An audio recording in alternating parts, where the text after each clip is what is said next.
नमस्कार. मी विशाखा माळी तुमचं स्वागत करते यशस्वी शाळेच्या यूट्यूब एज्युकेशन प्लॅटफॉर्मवर. तर आजपासून आपण एक नवीन सिरीज सुरू करतो आहे का ज्याच्यामध्ये आपण महाराष्ट्राचे सर्व समाजसुधारक बघणार आहोत की जे आपल्याला सर्व कॉम्पिटेटिव्ह एक्झाममध्ये एम पी एस सी असो, कंबाईन असो की राज्यसेवा असो किंवा आपली सरळ सेवा असो, ते सगळ्यांमध्ये आपल्याला उपयुक्त ठरणार आहेत.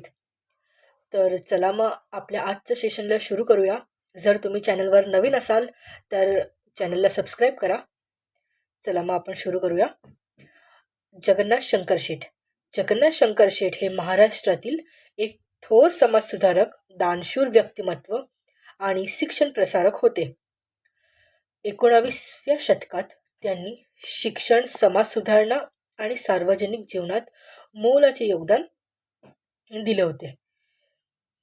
जगन्नाथ शंकर शेठ यांचं पूर्ण नाव जगन्नाथ शंकर शेठ मुरकुटे होता, ज्यांचा जन्म मुरकुटे परिवारमध्ये 10 फेब्रुवारी 1803 मध्ये ठाण्याच्या मुरबाड इथे झाला होता आणि मृत्यू 31 जुलै 1865 रोजी झाला होता. त्यांचं कार्यक्षेत्र आहे समाजसेवा. मुख्य कार्यक्षेत्र आपण बघतो त्यांचं की समाजसेवा, शिक्षण, सार्वजनिक कार्य हे त्यांचे मुख्य कार्यक्षेत्र आहे. आणि त्यांची ओळख ही मुंबईच्या शिल्पकार, father of Bombay, architect of Bombay म्हणून पण केली जाते. तर त्यांचं शिक्षण क्षेत्रातील आपण योगदान बघूया की एल्फिस्टन कॉलेजच्या स्थापनामध्ये त्यांची महत्त्वाची भूमिका होती. जवळजवळ त्यांनी 25,000ची मदत करून एल्फिस्टन कॉलेजला निधी देऊन त्याची उभारणीला त्यांची स्थापनेला त्यांनी महत्त्वाची भूमिका बजावली होती. स्टुडंट लिटरसी अँड सायंटिफिक सोसायटीच्या स्थापनेमध्ये त्यांनी आर्थिक मदत केली होती. बॉम्बे नेटिव्ह एज्युकेशन सोसायटीची स्थापना त्यांनी केली होती. मराठी, अंग्रेजी शिक्षणाच्या प्रसारासाठी त्यांनी आर्थिक मदत केली होती. गरीब व होत करू विद्यार्थ्यांना ते शिष्यवृत्ती पण देत. महिलांसाठी मेनली त्यांना म्हणजे मुलींना शिक्षण मिळायला पाहिजे म्हणून त्यांनी त्यांच्या राहत्या घरीच मुलींची शाळा ही सुरू केली होती. ही आहे आपली मुंबईची एल्फिस्टन कॉलेज. त्यांनी जनरली समाज सुधारण्यासाठी काय कार्य केले आहे तर जातीभेद, अंधश्रद्धेविरुद्ध त्यांनी महत्त्वाची भूमिका बजावली आहे. विधवा पुनर्विवाह, स्त्री शिक्षणास पाठिंबा, दानधर्म, धर्मशाळा, पाणवटे व रस्ते उभारणे हे सर्व त्यांचं सामाजिक कार्य होते.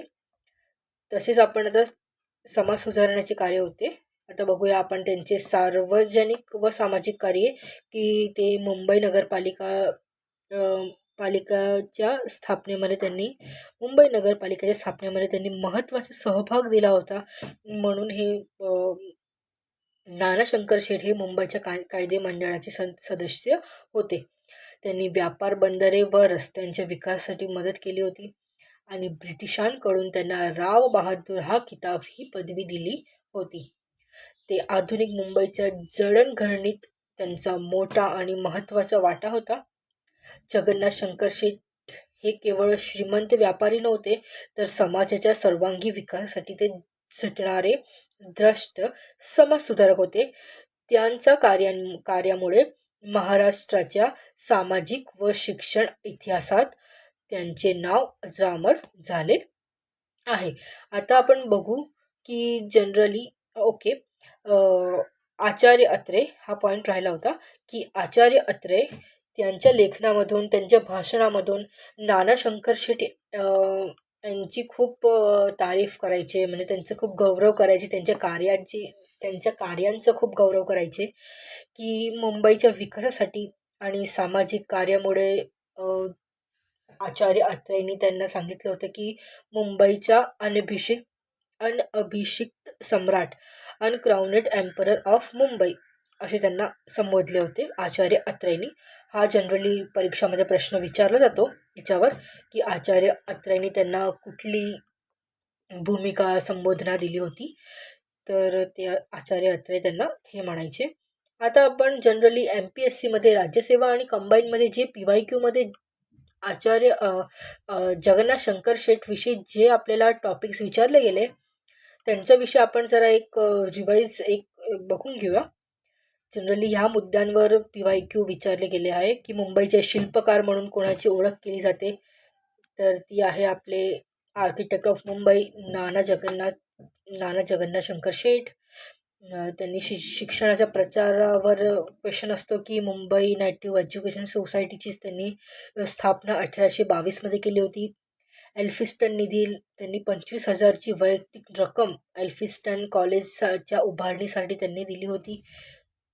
मुंबई विद्यापीठ मुंबई विद्यापीठच्या संदर्भात आपण बघितलं की 1867मध्ये मुंबई विद्यापीठच्या स्थापनेमध्ये पण त्यांनी खूप महत्त्वाची भूमिका, त्यांची मोलाचा सहभाग होता, महत्त्वाची त्यांची भूमिका होती.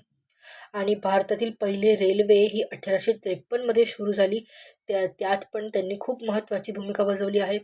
आणि बॉम्बे असोसिएशन ह्या संस्थेची स्थापना दादाभाई नौरोजी यांच्या समवेत त्यांनी ह्या संस्थेची स्थापना पण केली होती.